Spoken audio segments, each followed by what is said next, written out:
అందరికీ నమస్కారం. ప్రత్యేకంగా జగిత్యాల్ ప్రజలకి, జగిత్యాల్ ఎమ్మెల్యేకి, జగిత్యాల్ జిల్లా ఎస్పీకి, మన రాష్ట్ర ప్రభుత్వం, మన లైట్ వెయిట్ ముఖ్యమంత్రికి ప్రత్యేకంగా వీళ్ళకి నమస్కారం. జగిత్యాల్ సోదర సోదరి వల్ల అందరు వినాలే. ఇది 57 కేంద్రీయ విద్యాలయాలు అక్రాస్ దేశం, ఇండియా మొత్తంలో 1 అక్టోబర్ 2025 నాడు కేంద్ర ప్రభుత్వం శాంక్షన్ చేసింది కేంద్రీయ విద్యాలయం స్కూల్స్. అందులో 4 మన రాష్ట్రానికి వచ్చినాయి. అందులో మనకి జగిత్యాలు కొత్త జిల్లా, మనము ఎమ్మడబడితే మన జిల్లా కూడా శాంక్షన్ అయింది 1 అక్టోబర్ 2025. అంటే అక్టోబర్, నవంబర్, డిసెంబరు, ఈ 5 నెలలు, జూన్ దాకా 6 నెలలు, 9 నెలలు జాగా ఇవ్వలేదు. జాగా ఇస్తే ట్రాన్స్ఫర్ అయితే, కేంద్రీయ విద్యాలయ సంఘటనకి ట్రాన్స్ఫర్ అయితే వాళ్ళు శాంక్షన్ చేయించుకొని డబ్బులు, పనులు మొదలు పెడతారు. అప్పుడు ల్యాండ్ అలొకేషన్ అయినాక రెంటెడ్ ప్రెమిసెస్లో అకాడమిక్ ఇయర్ స్టార్ట్ చేయడానికి పర్మిషన్ ఇస్తారు. ఇయ్యాలటి వరకు 9 నెలల్లో ఈ ఎమ్మెల్యే చేయబట్టి ఆడ ల్యాండ్ శాంక్షన్ కాలేదు. కాబట్టి ఈ అకాడమిక్ ఇయర్ ఇంకా 10 రోజులు ఉంది. ఎమ్మెల్యే చెప్తాను, ఇంకా 10 రోజులు, 12 రోజులు ఉంది. అంత లోపల మీరు ప్రక్రియ ఖతం చేస్తే అకాడమిక్ ఇయర్ వేస్ట్ కాదు, లేకపోతే నీ వల్ల అకాడమిక్ ఇయర్ వేస్ట్ అవుతుంది. పనుల కోసం, డెవలప్మెంట్ కోసం అని పార్టీ మారినా అని చెప్పినావు కదా. ఇంత తాడి చెట్టు అంతా పెరిగినావు, ఏమైంది మరి? ఈ స్కూల్కి జాగి ఇప్పించారు, శాతం అవుతుంది కదా నీకు. మళ్ళా ఇందులో కేంద్రీయ విద్యాలయం ఏంది? కేంద్రీయ విద్యాలయం ఓలకు పనికి వస్తుంది, పుట్టి స్టేట్ గవర్నమెంట్లు పనికి వస్తుంది, సెంట్రల్ గవర్నమెంట్ ఎంప్లాయీస్ పనికి వస్తుంది. ఏమన్నా సీట్లు మిగులితే అవి గరీబులకు పనికి వస్తాయి. ఇలా వానికి రాదు. అది వద్దా నీకు? రాబి మరి వద్దని చూస్తా, నీ దమ్ము చూస్తా. కేంద్రీయ విద్యాలయాలలో ఉమ్మడి ఆంధ్రప్రదేశ్లో 75 కేంద్రీయ విద్యాలయాలలో చదువుతున్నది 66,136 పిల్లగాళ్ళు, అమ్మాయిలు, అబ్బాయిలు, స్టూడెంట్స్. దీంట్లో ఎస్సీ విద్యార్థులు 14,218, ఎస్టీ విద్యార్థులు 4,365, ఓబీసీ కేటగిరీకి చెందిన విద్యార్థులు 23,430. ఇది ఒక హై క్వాలిటీ ఎడ్యుకేషన్ కేంద్రీయ విద్యాలయం అంటే. కేంద్ర ప్రభుత్వ ఉద్యోగాలు కేటగిరీ 1 మరియు కేటగిరీ 2 24,784.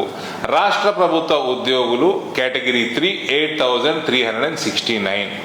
కాంట్రాక్ట్ ఉద్యోగులు కేటగిరీ 4 2,092. సాధారణ వ్యక్తులు 30,065.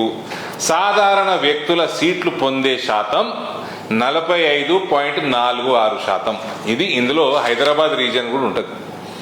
ఆడ ఎంప్లాయీస్ ఎక్కువ ఉంటారు. అక్కడ ఎంప్లాయీస్ ఎక్కువ ఉన్న చోటు ఉంటాయి. జగిత్యాల్లో నాకు తెలిసి 50% కంటే ఎక్కువ సాధారణ కుటుంబాల నుంచి వచ్చిన పిల్లగాళ్ళకి ఒక మంచి సిలబస్ నుంచి మంచి ఎడ్యుకేషన్ అందించే వ్యవహారం. దీనికి స్థలం కేటాయించడం నాయన అంటే ఎక్కడెక్కడనో కేటాయిస్తున్నాడు. అది ఏంది? ఊరవతల ఒకటైతే నా పార్లమెంట్లోనే లేదు. ఆడ మెయిన్ రోడ్కి 6 కిలోమీటర్ లోపల ఆ డబల్ బెడ్రూమ్లు కట్టి లేను. ఆ డబల్ బెడ్రూమ్ ఉంటుండే దగ్గర దిక్కులేదు, ఇంకా అలా సౌలతులే లేవు. దాని వెనుక ఇదండి చెలగల్ మెయిన్ రోడ్ మీద ఉంది. పిల్లలు రావడానికి పోవడానికి సౌకర్యంగా ఉంటుంది. డే స్కాలర్ స్కూలు, పేరెంట్స్ రావడానికి పోవడానికి పికప్ చేసుకోవడానికి చాలా సౌకర్యంగా ఉంటుంది. అది ఏవా అంటే ఉత్తమ్ కుమార్ రెడ్డి ఇస్తలేడు. పికనికి పోయినావు నువ్వు కాంగ్రెస్ పార్టీలకి? ఏం డెవలప్మెంట్ చేయడానికి పోయినావు? ఇవి వేసుకపోయినాక పోయినావా? సో ఉత్తమ్ కుమార్ రెడ్డి ఏంటికి ఇయ్యాడు?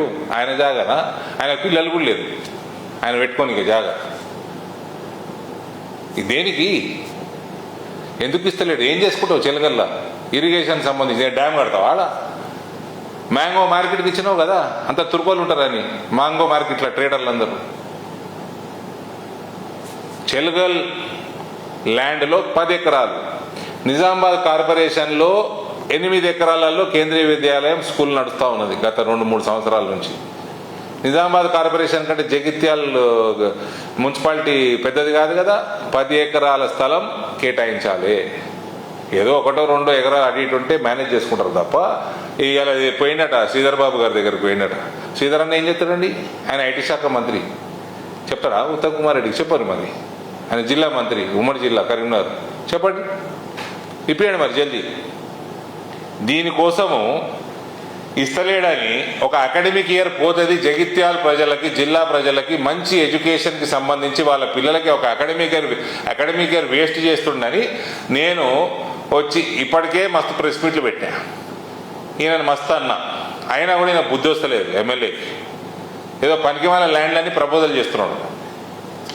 నేను అక్కడ ఎల్లుండి 18వ తారీఖు నిరాహార దీక్ష కూర్చుంటాను. పీస్ఫుల్గా నిరాహార దీక్ష చేస్తాము. తప్పేందండి? మీ దగ్గర అదే తహసీల్ చౌరస్తా దగ్గర అందరు చేస్తారు. ఇక ఇది ఎస్పీకి చెప్తున్నా, మిస్టర్ ఎస్పీ, ఇది డేట్లు కూడా ఉన్నాయి నా దగ్గర. జీవన్ రెడ్డి గారు అప్పుడు కాంగ్రెస్ పార్టీలో ఉన్నాడు. పార్లమెంట్లో indisciplined fellows MPs, Congress party ఎంపీలను తీసి బయట సస్పెండ్ చేసేస్తే వాళ్ళని ఎందుకు సస్పెండ్ చేసినా నిరసన అదే తహసీల్ చౌరస్తాలో. ఇక అప్పుడు బీజేపీది నియంత్రిత్వ ధోరణి అట. ఇగో ఇప్పుడు మీదేం ధోరణి మరి? కాంగ్రెస్ పార్టీది. వాళ్ళు చేయించుకున్నారు వాళ్ళ ప్రభుత్వంలో ఉన్నప్పుడు 23 డిసెంబర్, ఇది 22 డిసెంబర్ 2023 నాడు వీళ్ళు చేసుకున్నారు. కాంగ్రెస్ వాళ్ళు వాళ్ళ ప్రభుత్వం ఉంది, వాళ్ళు చేసుకొని ఇచ్చారు. అంతకుముందు టీఆర్ఎస్ వాళ్ళు 7th ఏప్రిల్ 2022 అప్పుడు వాళ్ళ ప్రభుత్వం ఉండే. బియ్యం కొనాలి, కేంద్ర ప్రభుత్వం బియ్యం కొనాలని మొత్తం జగిత్యాల జిల్లాకు సంబంధించిన టీఆర్ఎస్ నాయకులు ఆడ ముందర టెంట్లు వేసేసి మొత్తం చౌరస్తా మీద ఒక సైడ్ రోడ్డు ట్రాఫిక్ ఆపుకొని వాళ్ళు చేశారు. దీని ఫోటోలు. Mister SP, system runs you don't run the system. You are paid by the peoples money, not your lightweight chief minister or your MLA. You cannot function on their behest. How dare you deny permission for my party? Don't you think we will note this? ఎట్లా అయ్యావు permission? మేము కూడా చేసినాం ఈడ 2-3 ఏళ్ళ కింద. ఈడ మేము కూడా చేసినాం ధర్నా అదే చౌరస్తా కాడ. మాకు ఇప్పుడు ఎందుకు ఇయ్యారండి పర్మిషన్? నిరాహార దీక్ష చేస్తామంటే ఎవరి కోసం చేస్తున్నామండి? పార్టీ మారి పైసలు ఇస్తలేడు రేవంత్ రెడ్డి అని చేస్తున్నామా? జగిత్యాల పిల్లగాళ్ళ కోసం చేస్తున్నాము. రాబోయే జగిత్యాల తరం కోసం చేస్తున్నాము. ఆడ నిరాహార దీక్ష చేస్తుంటే ఎందుకో ఇస్తలేడు.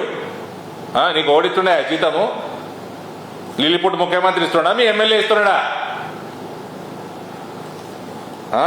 ఈయన మీ ఎమ్మెల్యే అయితే జగిత్యాల ప్రజలకు దండం పెట్టాలి. ఎందుకు పనికి వస్తుంది స్కూలు? ఇసుంటోనట ఎట్టున్నాడంటే ఇసుంటోడు చెప్తా గురించి ఏంది, హాస్పిటల్ కడదామని ఒక మంచి హాస్పిటల్ ఇనాగ్రేషన్కి మన హాస్పిటల్ కడదామంటే ఏంటికి హాస్పిటల్ ఏంటికి? ఒకటి రోగులకే పనిచేస్తుంది, వేరే వాళ్ళకి పనిచేయదు, సామాన్యులకు పనిచేస్తే రోగాలు వచ్చిన వాళ్ళకి పనిచేస్తుంది. ఏంటికి? పైసలు దండగన్నారట. అట్లనే డ్వాక్రా మహిళలకి, సెల్ఫ్ హెల్ప్ గ్రూప్స్ మహిళలకి లోన్లు ఇద్దామంటే చీ ఎందుకు ఒకటి మహిళలకి పనిచేస్తుంది అది, యూత్కి, మొగోళ్ళకి, అందరికి పనిచేయదు. ఏంటికి ఇచ్చుడు లోన్లు? అరే వాళ్ళ స్వయం ఉపాధి కోసము వాళ్ళు ఏమన్నా చిన్న కుటీర పరిశ్రమలు పెట్టుకుంటారు. అన్ని కేంద్ర ప్రభుత్వం ఇస్తా అంటే గిసుంటోడు సంజయ్ కుమార్ వస్తుంటాడు అద్దద్దద్దన్నట. రైతులకు ఏమైనా రుణమాఫీ చేద్దాము, రైతులకు ఇంకేమన్నా స్కీమ్ పెట్టిద్దామంటే ఉతి రైతులకు ఏమనికి వస్తుంది? అట్లున్నది. అకల్ మందా అకల్ తక్కువ మీరే నిర్ణయం చేసుకోవాలి. స్టేడియం కట్టిద్దాము అంటే ఇది ఉట్టి యువకులకే, పిల్లగాళ్ళకే కదా, ఆటలాడేటోళ్ళకే కదా. అట్లా. సో మహిళల ఇళ్ళ మొగోళ్ళు ఉండరా? మహిళల ఇళ్ళ పిల్లగాళ్ళు ఉండరా? చదువుకునేటోళ్ళు ఉండరా? ఏమే ఎమ్మెల్యే ఏం మాట్లాడుతున్నావు? ఆలోచన చేసి మాట్లాడు. రోగాలు వచ్చేటోళ్ళు ఉండరా? హాస్పిటల్ నీకు రోగం వచ్చినాక హాస్పిటల్ నీకు రాదా రోగం? నువ్వే డాక్టర్ ఒకడివి. నీయాసుంటోడట ఒక రాష్ట్రానికట హెల్త్ మినిస్టర్ అయినట. ఆడ ఆ రాష్ట్రంలో డాక్టర్లు అందరూ ప్రభుత్వం అంతా కలిసి మెంటల్ హాస్పిటల్ కట్టినట. మెంటల్ హాస్పిటల్ కట్టి ఈయనని ఇనాగ్రేషన్ పిలిచేటట. ఎవరు? మీ ఎమ్మెల్యే సంజయ్ కుమార్ పిలిస్తే, ఇసుంటోడిని పిలిస్తే పోయిందట. పోయి మంచి హాస్పిటల్, పెద్ద ప్రెమిసెస్, అంత ఇన్ఫ్రాస్ట్రక్చర్ బ్రహ్మాండంగా ఉంది, డాక్టర్లు అందరూ ఉన్నారు. చూసి ఇది ఇంటి కోసం కట్టిండ్రు, ఏందరు ఉంటారు పాగలగాను, వీళ్ళందరికీ ఇంత పైసలు ఎందుకు దండగా చేసారు అని అన్నాడు. అంటే డాక్టర్లు అందరూ ఒకళ్ళ ముఖాలు ఒకరు చూసుకుంటారు. అయితే మీ ఎమ్మెల్యే ఏమని అడిగినట, ఎందుకే ఒకళ్ళ ముఖాలు ఒకరు చూసుకుంటారు అంటే, ఫస్ట్ పేషెంట్ దొరికిందని తీసుకుపోయి అడ్మిట్ చేశారు అక్కడికి. అట్లున్నాడు మీ ఎమ్మెల్యే. ఇట్లాంటి వాళ్ళు ఓట్లు వేసి మనం గెలిపించుకున్నందుకు నెత్తులు వాళ్ళ కొట్టుకోవాలి. మనం కేంద్రీయ విద్యాలయం వస్తే ఏంటికి మనకు వస్తుంది అనేటువంటి మనము ఎట్లా ఎంటర్టైన్ చేస్తామండి చెప్పండి. ఓ తర్వాత తరం ఆలోచన లేదు. మా జాగాలు ఏడున్నాయి, మా చుట్టాల జాగాలు ఏడున్నాయి, మా దూరాల జాగాలు ఏడున్నాయి, ఇవి చూసుకొని ఆడ వాల్యూలు పెరుగుతాయి, ఇన్స్టిట్యూషన్లు అన్నీ ఆడబెడతాము, ఇంటిగ్రేటెడ్ స్కూల్ తెస్తాడు. తేవయా ఎవడొద్దను, నేను దేవద్దనా? నువ్వు పార్టీ మాది 2 సంవత్సరాలు దాటిపోయింది, పీక్తున్నావు ఇన్ని రోజులు. ఎవడొద్దన్నాడు?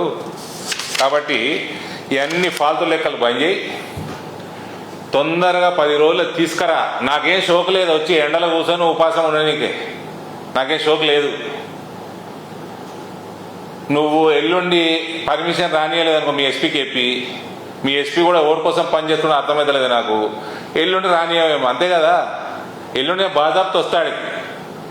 నువ్వు దీనికి టెంట్లు వేసి మాకు సౌకర్యాలు ఏర్పాటు చేయకుండా అది చేయకపోతే నేను ఏదో ఒకటి చేసిపోతాడు. దాని తర్వాత ఒక ప్రోగ్రాం చేస్తా, మీ ఎస్పీ నెత్తి వల్ల కొట్టుకోవాలా. అరవింద్ ధర్మపురికి పర్మిషన్ డినై చేసినందుకు అప్పుడు గమ్మున నిరాహార దీక్ష పర్మిషన్ ఇస్తే అయిపోతుండే అని నెత్తి వల్ల కొట్టుకోవాలి. అట్లాంటి ప్రోగ్రాం చేస్తా బిడ్డ. మంచి మంచి వాళ్ళనే కథం పట్టించినాం. మీ చెల్లె ఏమవుతుందో, మీ కల్వపుట్ల ఈ కాంగ్రెస్ వాళ్ళకి బుద్ధి ఉండాలి. ఈయన ముమ్మాటికి ఎప్పటికైనా టీఆర్ఎస్ వాడు అయినా మీకు బుద్ధి ఉండాలి. జీవన్ రెడ్డి గారిని వదులుకున్నారు. సరే ఆయన ఏజ్ అయిపోయిందా ఏమైపోయిందా, కానీ ఆయన ఒక బ్రాండ్ ఉండే కదా. ఈయన కోసం ఈయన ముమ్మాటికి చెప్తున్న కాంగ్రెస్ వాళ్ళకి, ఈయన నరాన టీఆర్ఎస్ పాడైతుంది ఈయనకి. కాంగ్రెస్ వాళ్ళు బకరైన అంతే. కాబట్టి mister SP, behave yourself. Nobody is paying you except for the people of Telangana. You cannot act on the behest of your light-weighted chief minister or your MLA or any Congress leader there. You cannot stop in a democracy. You cannot stop an peaceful agitation. Start behaving. Thank you. Bharat Mata ki jai.